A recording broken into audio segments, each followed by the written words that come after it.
요한복음 8장 12절에서 20절 말씀 다 찾으신 줄 알고 한 절씩 교독하도록 하겠습니다.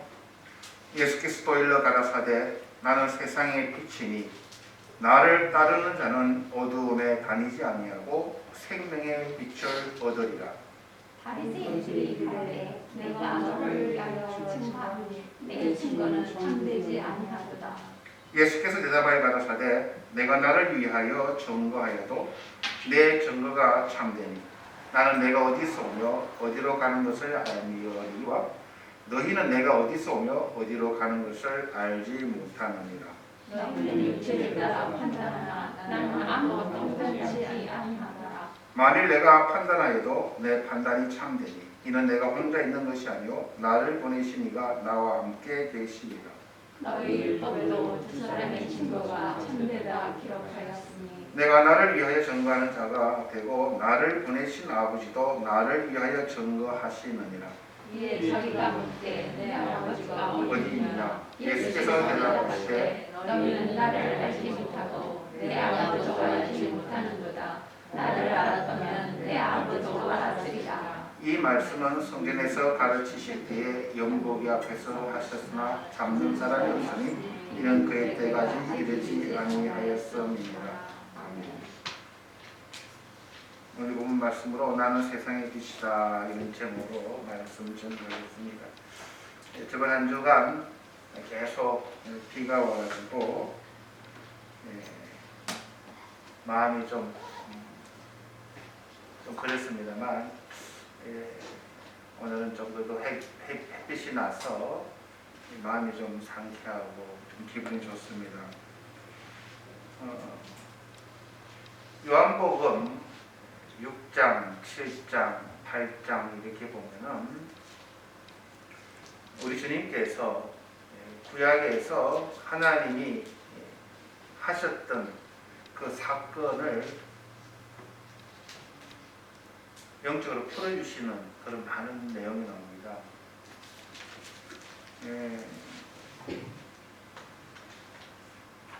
구약에 보면 이스라엘 백성들은 지금도 이 6월절이라든지 초막절이라든지 이런 절기를 많이 지킵니다.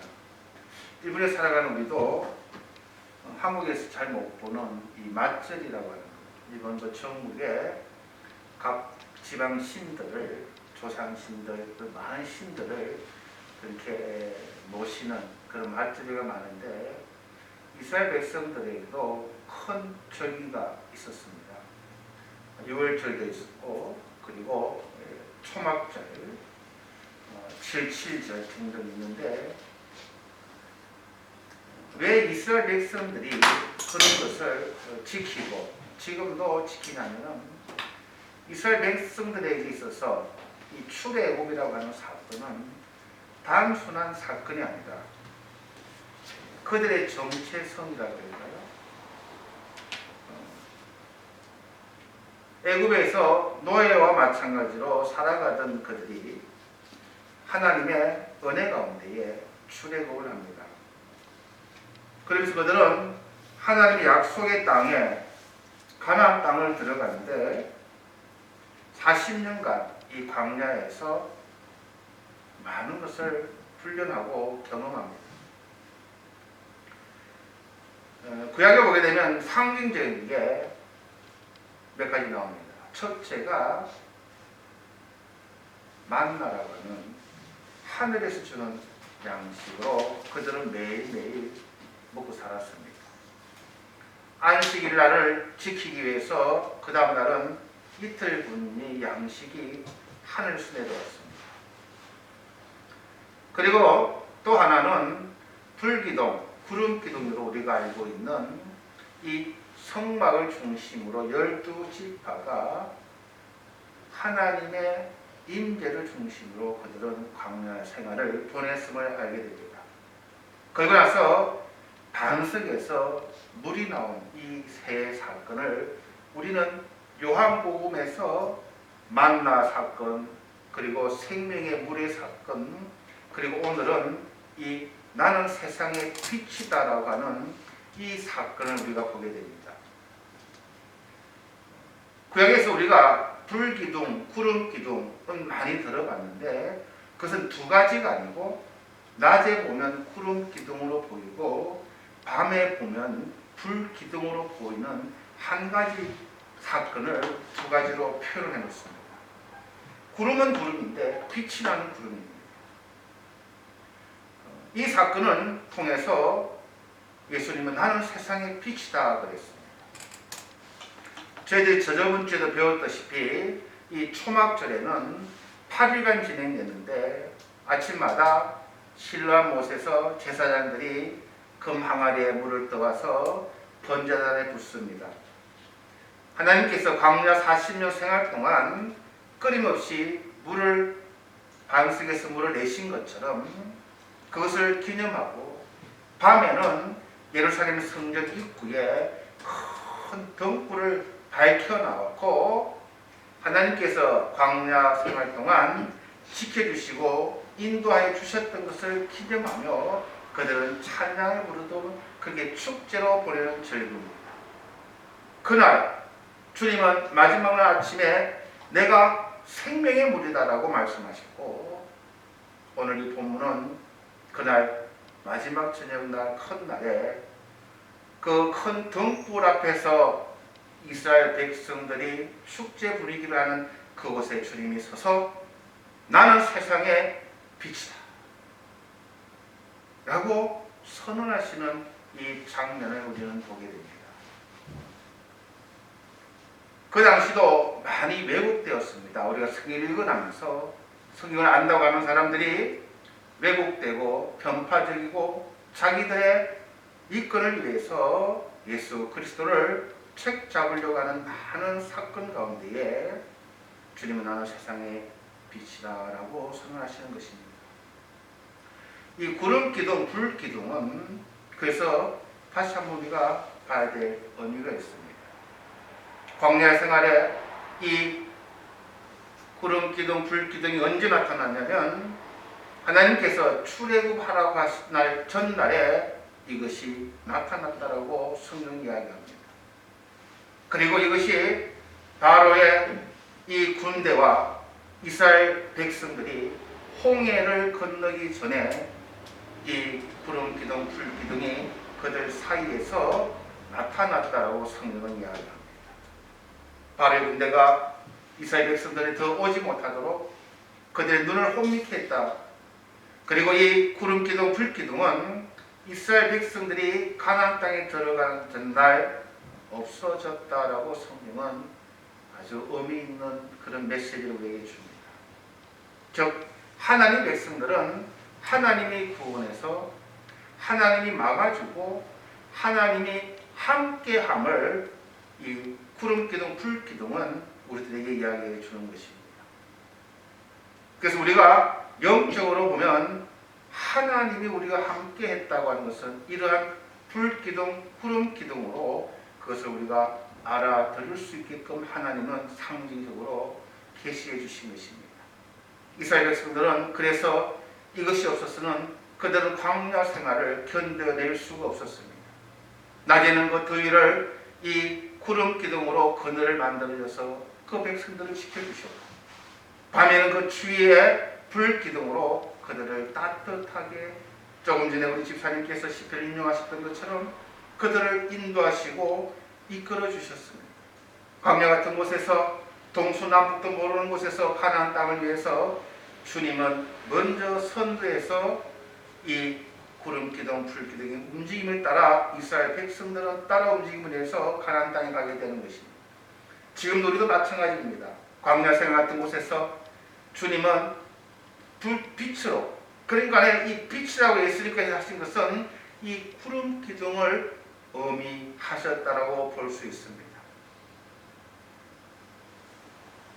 그래서 예수님은 나는 세상의 빛이니 나를 따르는 자는 어둠에 다니지 아니하고 생명의 빛을 얻으리라 라고 주님은 그 하나님의 이스라엘 백성들을 끄집어내시고 지켜주시고 함께 하셨음을 이야기하시면서 우리는 아멘이 되어야 됩니다. 그런데 바리새인들이 또 가로되 내가 너를 위하여 증거하니 내 증거는 참되지 아니하도다 라고 또 예수님 앞에 태클을 걸어옵니다. 많은 예수님께서 요한복음을 보면 나는 세상의 빛이다라고 많은 이 예수님께서 이 땅에 오셔서 해야 될 일을 전부하였지만 그러나 그들은 사람들을 보내고 믿으려고 하지 않는 마음들을 가지고 태어난 것 같아요. 왜 그랬을까요? 가진 게 많았기 때문일 겁니다. 그래서 예수님께서 그들의 믿지 못함을 보시고 이렇게 답합니다. 예수께서 대답하여 가라사대 내가 나를 위하여 증거하여도 내 증거가 참되니 나는 내가 어디서 오며 어디로 가는 것을 알미오니와 너희는 내가 어디서 오며 어디로 가는 것을 알지 못하느니라. 너희는 육체를 따라 판단하나 나는 아무도 판단치 아니하노라 라고 이야기합니다. 바리새인들은 하나님의 섭리라고 하지만 육체대로 판단합니다. 세상 논리대로 판단합니다. 예수님께서 영은 영이요 육은 육이다 하셨습니다. 어느 날 바리새 중에 율법학자인 니고데모가 주님을 찾아와서 선생님께서 하신 말씀 기적은 이런 기적은 놀라운 일입니다. 어떻게 해야 내가 영생을 얻겠습니까? 라고 주님 앞에 정말로 간절한 마음으로 그는 주님 앞에 나와 묻습니다. 예수님께서 내가 거듭나야 되겠다. 우리 요한복음 3장 한번 찾아봅시다.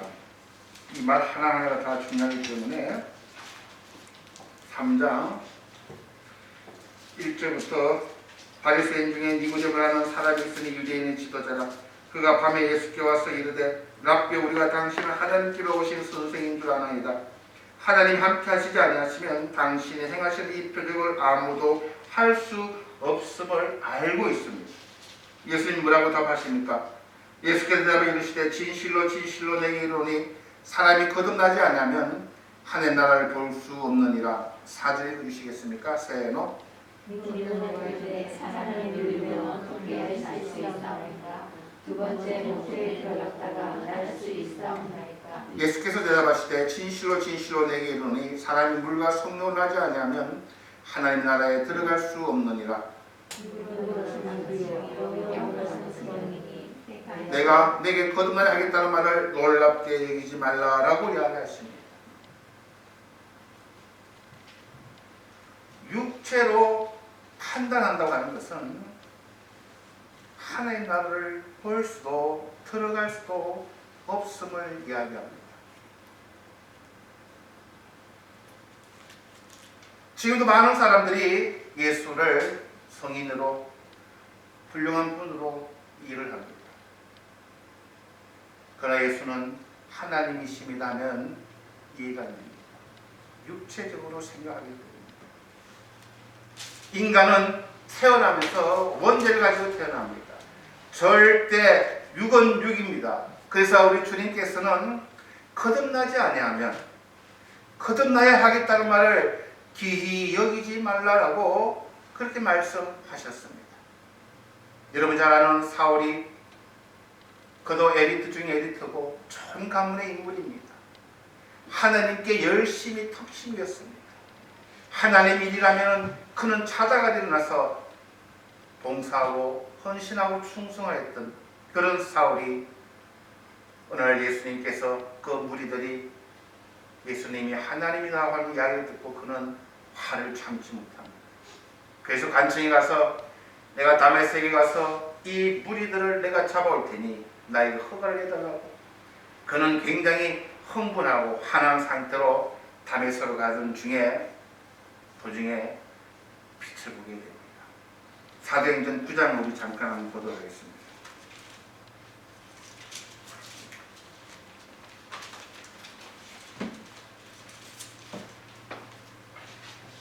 사울이 주의 제자들에 대하여 여전히 위협과 살기가 등등하여 대제사장에 가서 다메섹 회당에 가져갈 군인을 청하니 이는 만일 그들을 따르는 사람이 만나면 남녀를 막론하고 돌아가여 예루살렘으로 잡아오려 합니다. 사울이 길을 가다가 다메섹에 이르러 가까이 이르더니 호련히 하늘로부터 빛이 그를 불러 비추는지라. 땅에 주저주저 눈에 소리가 있어 이르시되 사울아 사울아 내가 어찌하여 나를 박해하느냐 하시거늘 대답하되 주여 누구시니까? 이르시되 나는 내가 박해하는 예수라. 너는 일어나 시내로 들어가라 내가 행할 것을 내게 이를 자가 있느니라 하시니 길에 가던 사람들은 소리만 듣고 아무도 보지 못하여 말을 못하고 서 있더라. 사울이 땅에서 일어나 눈을 떴으나 아무것도 보지 못하고 사람의 손에 끌려 다메섹으로 가서 사흘 동안 보지 못하고 먹지도 마시지도 아니하니라. 사울은 내가 사람들을 육체대로 판단하였던 것을 후회하는 이야기가 있습니다. 그러나 나는 이제는 육체대로 사람을 판단하지 아니하겠노라라고 이야기합니다. 사울은 하나님께서 그의 빛을 받았을 때 그가 보지 못하게 되었다. 하나님을 통해서 다시 안수함에 그가 보게 되었다라고 이야기합니다. 구약에 보면 삼손도 하나님이 은혜를 주고 많은 달란트를 줬습니다. 큰 능력을 줬습니다. 하나님께 열심히 봉사하라고. 그러나 그는 들릴리아에게 속아 유혹을 받아 머리를 잘리고 결국에는 이 블레셋 사람들의 묶여서 감옥에서 돌줄굽니까? 맷돌입니까? 맷돌을 돌리는 신세가 됐어요. 그러면서 성경에 보면 사사기 16장 21절 보면요, 블레셋 사람들이 삼손의 두 눈을 빼버립니다.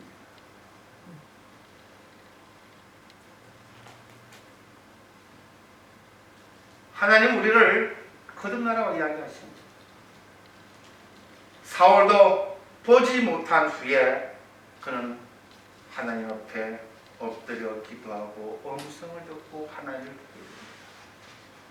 삼손도 두 눈이 빠진 후에 그는 처음으로 주님 앞에 회개하고 마지막으로 주님이 다시 한번 그의 힘을 회복시켜 주었다라고 이야기합니다.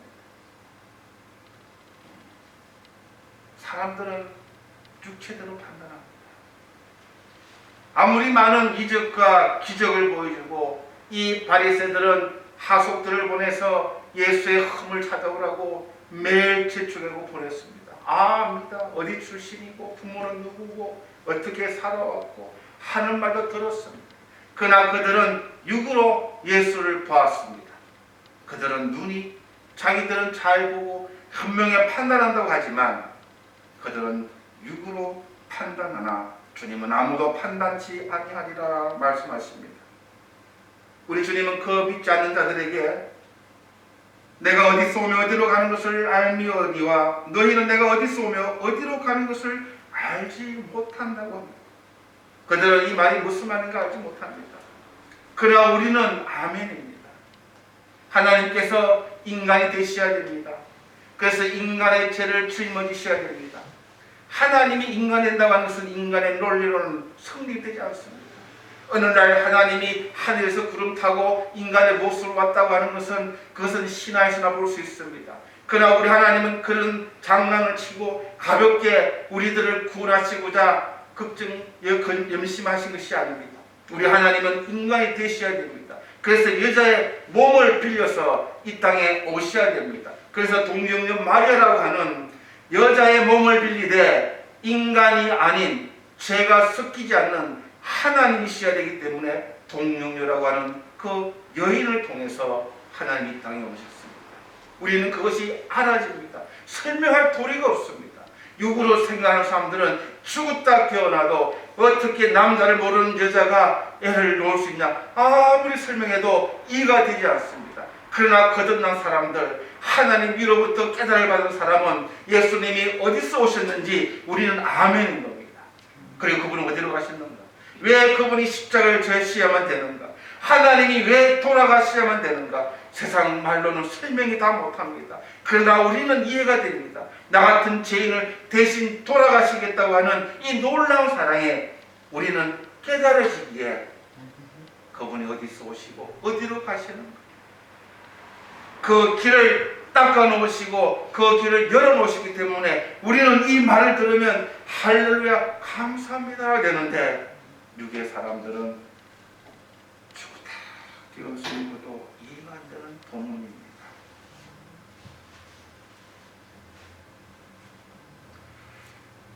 여러분, 예수님 어디서 오셨고 어디로 가는 것을 여러분은 아십니까?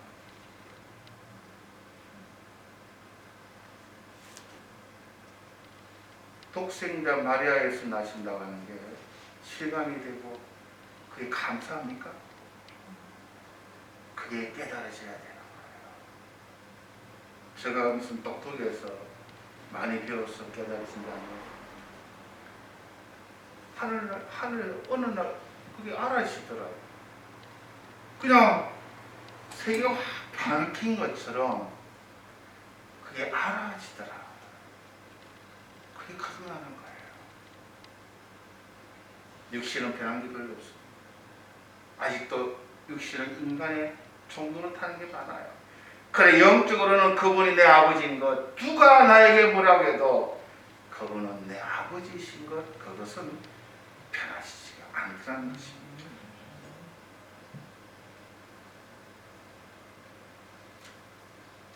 그 소리는 거듭나야 됩니다. 눈이 한 번씩 보이지가 않아야 됩니다. 때때로 주님께서 성령의 몽둥이로 쳐셔야 됩니다. 그런 거 없이, 하나님이 고통 주는 거 없이, 하나님이 간섭하는 거 없이 깨달아지지 아니하는 것, 그래서 고통은 하나님의 큰 스피커입니다.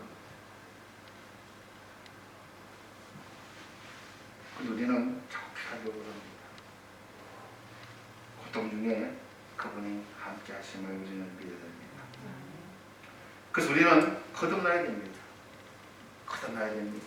말씀을 듣다가 때로는 고통 중에, 때로는 절망 중에, 때로는 산책하다가, 때로는 작은 동물들의 숨소리에, 아름다운 모습에, 때로는 사람들의 정말로 아름다운 그런 뉴스 소리에서도, 그곳에서도 하나님이 보이시는 겁니다.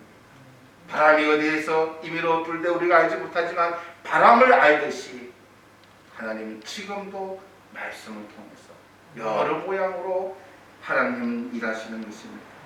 예수님께서 그래서 오늘 11절에 12절을 보시면, 나는 세상의 빛이니 나를 따르는 자는, 우리 주님은 세상의 빛입니다.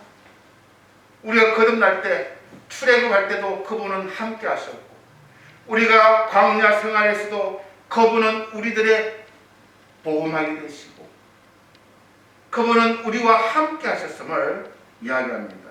어둠에 다니지 아니하고 생명의 빛을 얻으리라 그랬습니다. 그 빛을 받으면 우리에게 어떤 일이 있을까? 주님 이 땅에 오신 것은 어둠을 물리치시고자 이 땅에 오셨습니다. 많은 성경 구절이 그것을 이야기합니다. 우리가 왜 어두울까요? 여러분 내면 한번 보세요. 어두울 겁니다. 불안하기도 하고, 전쟁 나면 어떻게 하나, 아프면 어떻게 하나, 물질적으로 힘들면 어떻게 하나. 근데 가장 큰 죄는 죽음의 문제를 해결해야 됩니다. 죄의 문제를 해결해야 됩니다. 우리 살아가면서 계속 강약 같은 곳을 살아가요. 마실 물이 없으면 어떻게 하나, 그날 주실 양식이 떨어지면 어떻게 하나. 우리 성경을 보게 되면 죽음과 죄에서 우리는 용서를 받았습니다. 용서를 일단 받았어요. 우리는 죽지 않습니다. 우리는 이제는 두 분한테 정죄를 받지 않습니다. 또 하나, 근심과 염려 가운데에 시기와 질투하는 게 있습니다. 남들 잘 되면 우리는 시기하고 질투하고, 거기에서 우리는 참 자유함을 누려야 됩니다. 없어서 비굴하지 않고, 많아도 교만하지 않고, 우리가 남들 때문에 살아가지 않는 인생, 하나님과 나와 살아가는 인생, 그것이 최고입니다. 그래서 참 자유함을 우리는 누리게 됩니다. 또 우리는 성경을 보게 되면 해방되었다라고 성경은 주님 많은 것을 이야기합니다. 우리는 많은 문제에 해방되어야 됩니다. 얽매여 살는 것에서 우리는 놓여서 풀어 다녀야 됩니다. 그게 성경에서 주님이 하신 세 가지 큰 사역입니다. 용서해 주셨고 우리에게 참 자유함을 주셨습니다. 없어도 많아도 우리는 부족해도 우리는 자유할 수 있고 우리는 이 세상에 우리를 올가매일하는 많은 문제 가운데에 우리는 해방되어서 살아가는 것이 복음의 법입니다. 그것이 빛을 받으면 하나님의 말씀을 들으면 그것이 깨달아지고 알아지는 거예요. 내가 참 용서받고 살아가는구나. 매주 매일매일 죽을 수밖에 없는 죄인. 내가 근심하고 염려하고 뭐가 다 됩니까? 안 되잖아요. 참 자유해야 되겠구나. 이 세상에서 내가 노릇해도 못 가져가는 거. 이 세상에서 내가 아무리 많은 것을 쌓아놔도 주님이 오라 하면 그냥 가야 될 인생. 주셨을 때 내가 최대한 주님께 헌신하고 살아야 되고 경험한 마음을 가지고 해방된 마음을 가지고 세상 사람들은 큰 평수를 찾고 좋은 자식이 정말로 필요합니다. 저도 좋은 교회를 세우고 싶어요. 그렇지만 그런 것에 얽매여서 억울하게 그냥 주눅들고 기도 펴지 못하고 살아가는 것이 아니라 비록 가난하나 비록 없으나 그게 내가 만족하고 해방되어서 살아가는 것. 그게 우리가 건강한 거예요. 예수를 믿는 의미예요. 예수를 믿는 의미예요. 우리는 해방되었습니다. 우리는 자유함을 누리고 삽니다. 우리는 용서를 받고 살아갑니다. 여러분 이 세상 이 세 가지 중에 한 가지만이라도 이 세상 사람들이 얼마나 원하는 것입니까? 그럼 우리는 그것을 예수를 통해서 그것을 우리는 거듭남으로 체험되게 되는 겁니다. 우리가 이 빛을 받으면 우리가 바로 보게 됩니다. 지금 많은 사람들이 가치관, 세계관이 왜곡되었어요. 가치관도 지금 굉장히 잘못됐습니다. 언론이 가진 자들이 그렇게 만들어요. 많은 자들이 훌륭한 사람, 없는 자들은 바보 등등. 하여튼 가치관이 많이 왜곡되었습니다. 성경 보니까 천하보다 귀하니 한 영혼이 귀하다 그러십니다. 한 마리 양이 길을 잃어버렸을 때 목자는 9마리를 놔두고 그 한 마리를 목숨 걸고 찾겠다고 하는 그것이 우리가 믿고 그것이 가치가 옳다고 우리는 순종한 자들입니다. 세계관도 마찬가지입니다. 이 세상은 끝납니다. 영원한 것은 없을 겁니다. 그러나 그것은 끝나는 것이 아니라 우리는 본향이기 때문에 그래서 우리는 그 빛을 받는다고 하는 것은 예수의 빛을 받는다고 하는 것은 내가 잘 돼야 되는 것이죠. 용서받고 참 자유롭고 해방되어진 가운데에 행복하게 살아가는 것. 그것뿐만 아니라 우리가 바로 보게 됩니다. 내 이성이 살아나고 내 참 지식이 무엇이고 참 거룩이 무엇이며 참 행복이 무엇인가. 여러분 이거 한번 우리가요 여러 가지 책을 읽어보세요. 행복이 어디 있다. 책이 너무 많아요. 그래서 다 마음가짐을 잘해라. 마음을 내가 컨트롤해라. 마음을 내가 정말로 만족해라 등등 여러 가지 성경적인 논리들을 그냥 써놓고 팔고 있어요. 우리는 성경을 읽으면요 예수님은 참 행복을 어디서 얻었을까? 아버지 뜻대로 하는 거예요. 십자가를 지라. 주님 아버지 내가 이거 피하고 싶어요. 그러나 당신 뜻이라면 내가 이 십자가를 지겠노라고. 그게 예수님의 행복입니다. 그래서 우리는 이 성경에서 보화를 캐내야 돼요. 막연히 주님 나에게 행복을 주세요가 아니라 행복이 무엇인가를 우리는 성경 말씀을 통해서 그것을 우리는 캐내는 탐험가예요. 그것도 안 캐내고 그냥 앉아서 감나무에서 감떨어질 기다리는 것이 아니고 성경을 읽으니까 예수님은 어떻게 행복을 누리셨을까? 그분은 누울 자리도 변변치 않으셨는데 그분은 옷도 한 벌로 단벌 신사로 살으셨는데 그분은 먹을 것도 풍족하지 않았는데 그러나 그분은 굴하지 않으시고 빛나는 인생, 행복한 인생. 그런 인생에 살아간 비결이 뭘까? 그분은 저 나라에 목적을 두고 사셨구나. 거기에 내 인생을 다 걸고 사셨다. 우리는 주변에서 많은 사건을 보게 됩니다. 많이 누렸다고 해도 염려와 근심이 더 많고, 그것 때문에 언론에 오르내려가는 그런 등등을 보게 되면서 우리는 성경 말씀에서 참 거룩, 참 지식을 보게 됩니다. 이 빛을 받으면 사람들이 아름다워집니다. 빛이 납니다. 단단한 거 하나 내가 들고 살아가는 거예요. 정말로 행복한 거 하나 내 몸 안에 내가 그걸 가지고 살아가는 거예요. 그러니 행복할 수밖에 없습니다. 가정이 아름다워지고 사람답게 살아가는 겁니다. 여러분 감사 많이 해보세요. 고맙다 소리 많이 해보세요. 식사를 먹을 때마다 고맙다는 소리 한번 해보세요. 자식들에게 잘 커져서 고맙다 할수록 우리는 행복해집니다. 그래서 우리는 버릴 게 없어요. 하나님 주신 모든 것은 우리가 다 감사할 수 있어야 돼요. 그래서 아름답습니다. 마지막으로 이 빛을 받으면 생명이 살아납니다. 예수님은 생명의 빛이라고 했습니다.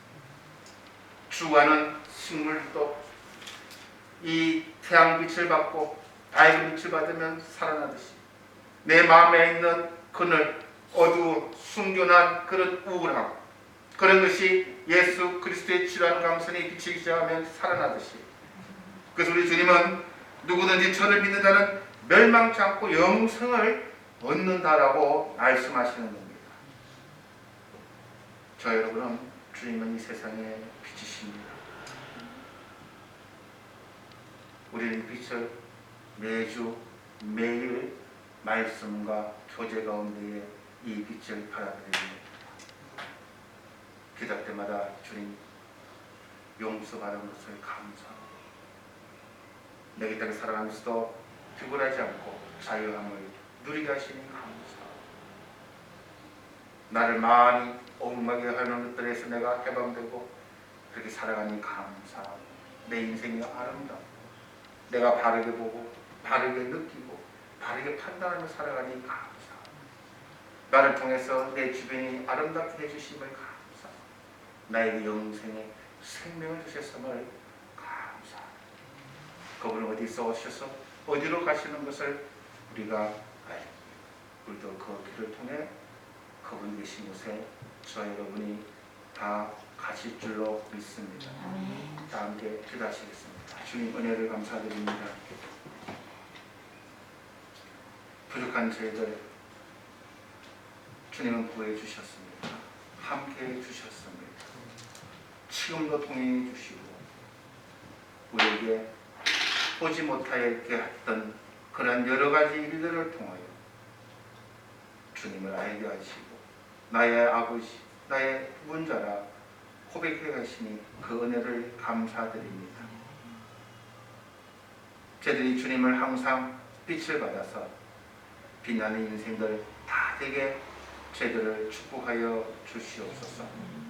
그래 주 앞에 서는 날 잘하였다 충성된 종아 수고하였다 이러한 하나님의 음성 듣는 우리 모두가 되게 주님 저희들을 붙들어 주시옵소서.